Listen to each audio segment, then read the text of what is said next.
What's up, good hits gang? You know what we're about. We're bleeding the block for the best underground hip-hop and rap here in New York City and beyond. And today, we're doing another PSA. It's been a couple of months, but PSA over here at GoodhitsTV is essentially when I just have something that I want to get off my chest, want to get off my mind. Usually it deals with rap and hip-hop like it does today, but it could be about sports, politics, anything else. But today we are talking about something that's near and dear to my heart, New York rap and hip-hop. We're going to be talking about CJ because he's become a very polarizing or divisive figure, especially in New York City hip-hop because he is from New York City. So whenever I do a PSA, you know I got to get out my trusty, shitty mic. I have some notes written down that I'm going to read off of that I just wrote. And you guys know I'm not one of those YouTube bloggers or whatever that edits my videos and like tries to make it sound all clean and well put together and puts in all these fancy graphics and lighting and shit. That ain't my style. We're just going to shoot in one cut. I'm going to post it, and these are just my opinions as a music critic, as a blogger, as someone who's followed rap and hip-hop intensely for many years now at this point.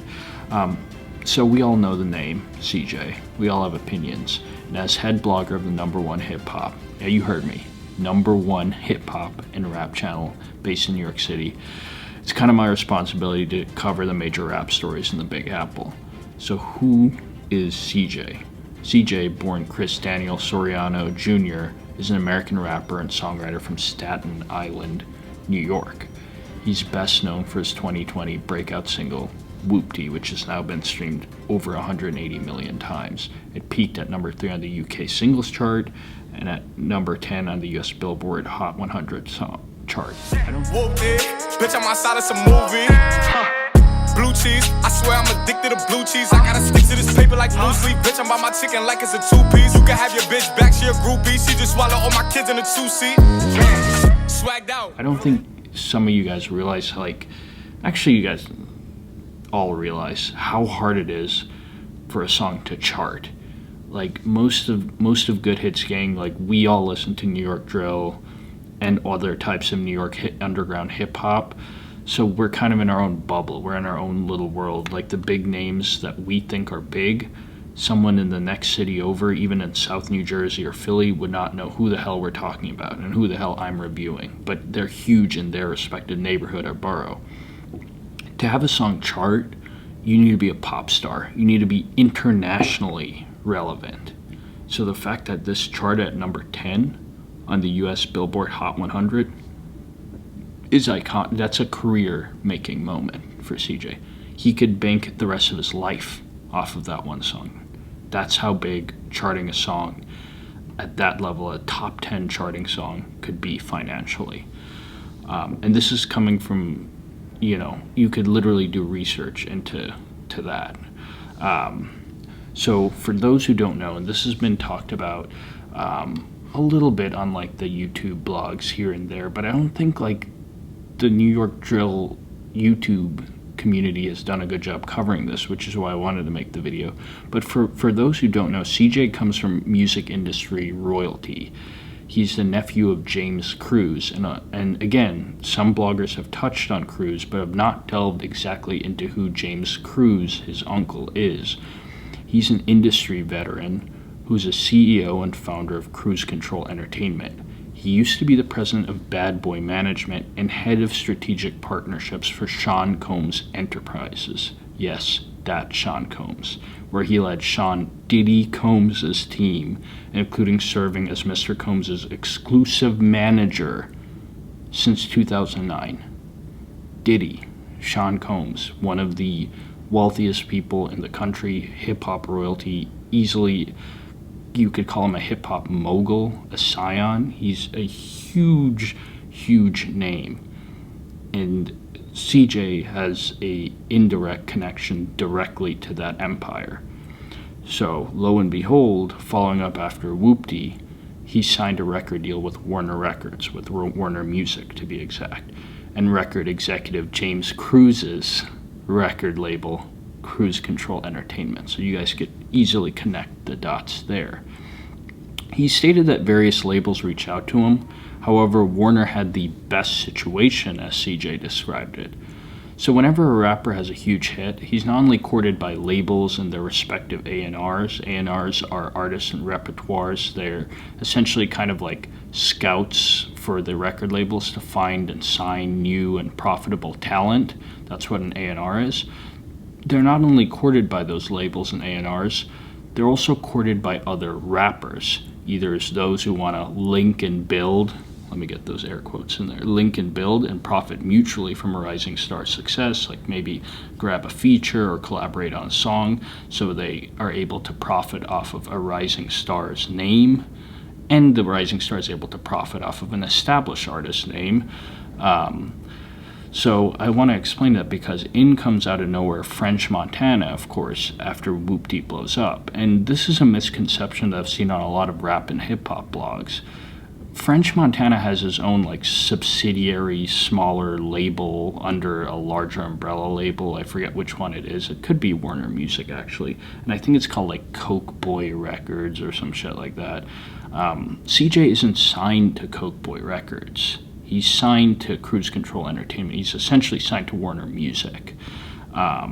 But French Montana is a very good businessman, opportunist for those who don't know. And he was able to swoop in on the CJ situations and will actually be an executive producer on CJ's forthcoming album. Funnily enough, French Montana, as we all know, has a habit of borrowing drill beats as well and butchering them. And I don't mean that in a good way. We all know French Montana's signature ad-lib. Anyways, I don't mean to suggest CJ's rise is purely a product of nepotism. Nepotism means essentially using someone's like family or interpersonal relationships to attain a position of power. I'm not saying that CJ just made it because of his family connections. Anyone should admit Whoop-Dee's undeniably catchy to a lay listener or someone who isn't really tuned into the drill scene. It has simple bars like addicted to blue cheese, addicted to blue cheese, and a slow, methodical flow that's easy to understand and digest. It's like reminiscent of Pop Smoke's flow and other flossy, canarsie woo rappers, but without the signature bass voice and the brilliantly hard-hitting lyrics.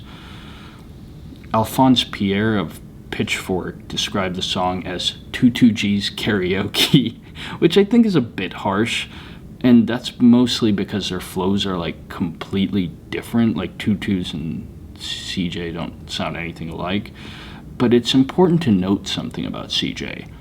It's that he didn't actually start out as a drill artist. He's been making music for a couple of years in a serious way, but has been casually making music since he was 16 years old. Keep in mind, he comes from kind of like a music-oriented family.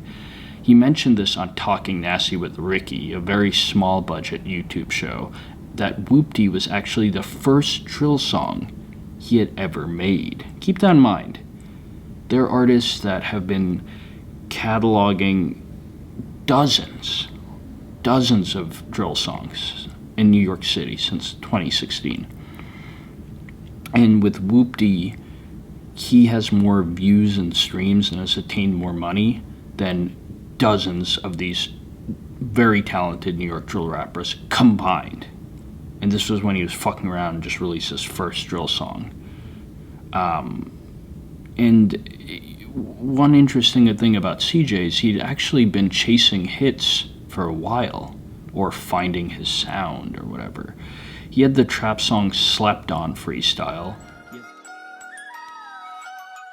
Look, I remember staying up, thinking what I'm gonna do next. I was trapping till my brother introduced me to them checks. Ever since I'm getting to it, this shit feel better than sex. Young hot nigga, dropping off them bombs like I'm flex. He had the auto-crooning Understood.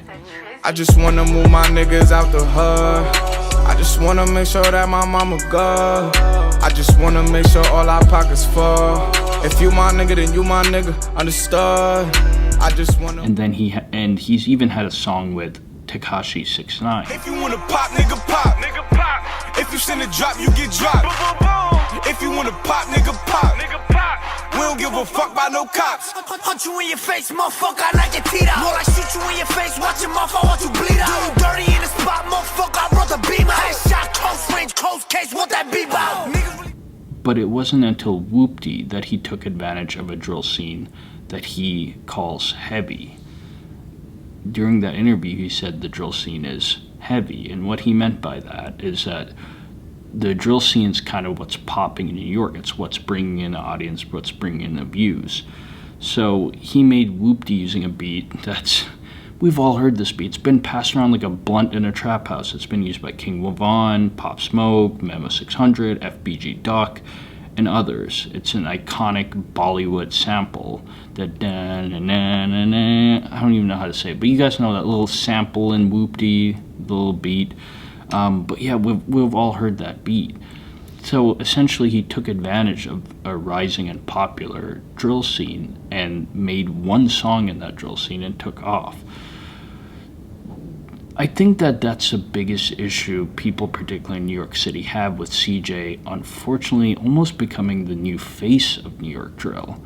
Drill isn't like rap, rock, trap, or conscious hip-hop. It's one of the few genres, other than maybe country music, where you better live what you rap, or in the case of country, sing. Otherwise, you'll eventually get checked. Originality has always been an issue in rap, and particularly in drill, of course.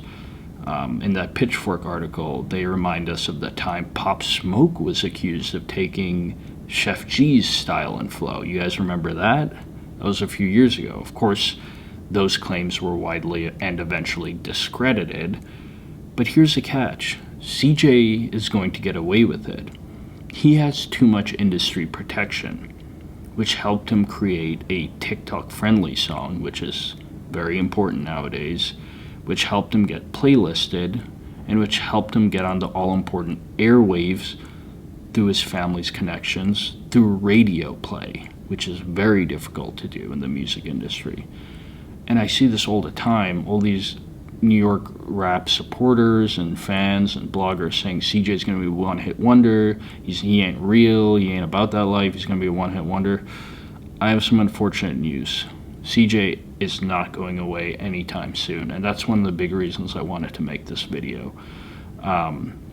There's simply too much cash tied up and involved in his career at this time. And if you don't believe me, take a look at the incredibly mediocre Bop. Bop is his most recent song, which has over Goofy, a song which I actually thought was, to be honest with you, incredibly mediocre as well.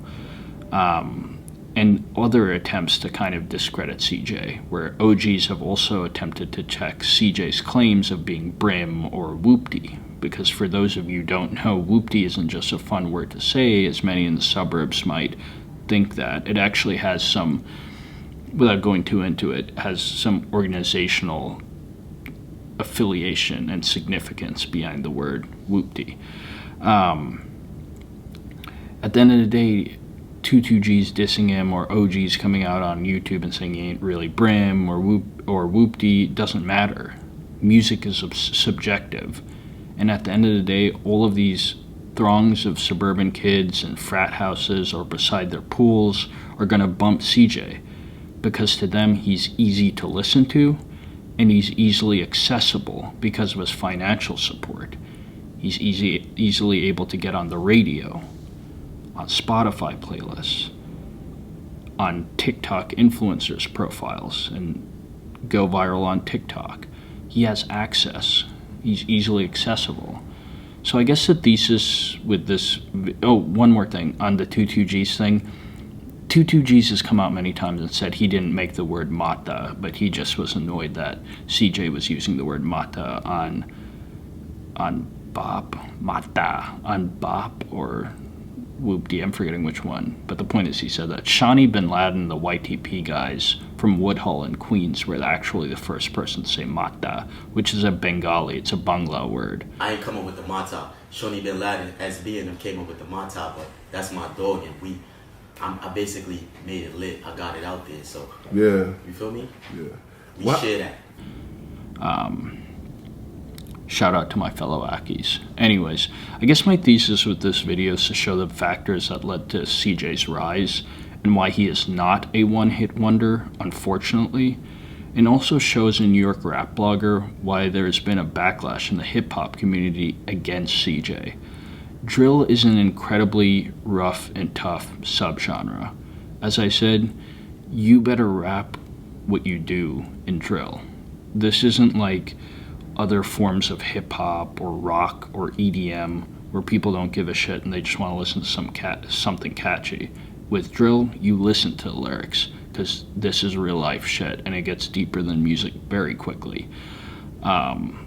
So many drill rappers have spent years rapping at a higher level than CJ and going through the struggles that come with being a drill rapper and being in the field like that, but have missed on attaining what CJ got in his first drill song.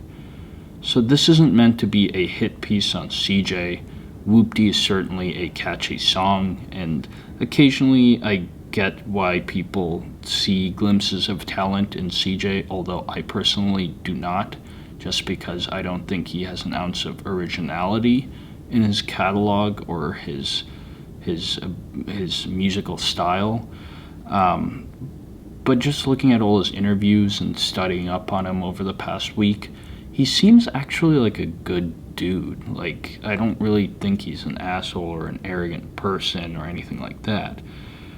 But ultimately, those who follow this channel know that there's hordes and hordes and hordes of better talent in every borough of New York City that will never get the chances that CJ got because of his family network and his interpersonal relationships, and that's the unfortunate truth.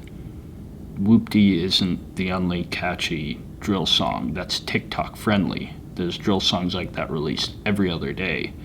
But guess what? He had the financial backing and interpersonal relationships to get that song in the right hands, the right influencers to play it, and it went viral from there. And from there, it was easy pickings. He had a record deal lined up through his uncle, and he had all the connections in the world through Spotify playlistings and radio connections that he already had. So, I hate the word industry plant, but this is as close as you're going to kind of get to it. He's the next anointed star from the industry because he's going to be a very important profit center for the industry, right? Because record labels are going to be sharing in his wealth for many years to come. So I just wanted to kind of give you my thoughts on that and the business background behind CJ, and kind of to non-New Yorkers show why a lot of New York rappers and a lot of New York rap supporters are kind of disappointed in the situation. Anyways, let me know what your all's thoughts are in the comments below. I'm always curious to see what you guys think about situations like this and all the rap news and politics and the drama and the New York scene. So be sure to give your thoughts in the comments below. Hope you guys are having a great night. Safety, and be sure to hit the subscribe button and bell. Follow us at GoodhitsTV on Instagram. But yeah, hope you guys are having a great night. Safety, and as always, salute. Sniper the blicky, the blicky, the blicky, the blicky.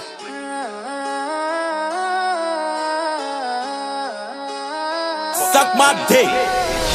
Whoop-dee. Now niggas thinking they loopy. You a dick riding groupie. They looking at me like I'm Tunchi. Put these niggas in they place. Hit them with the Drake. Slime like Tusi. Lil niggas wanna race. Pull up in a rape. Hit him in his hoopty. Spooky. Turn this shit into a movie. Niggas wanna be like Tutu. Cause I'm the one like 2-3. I'm the greatest.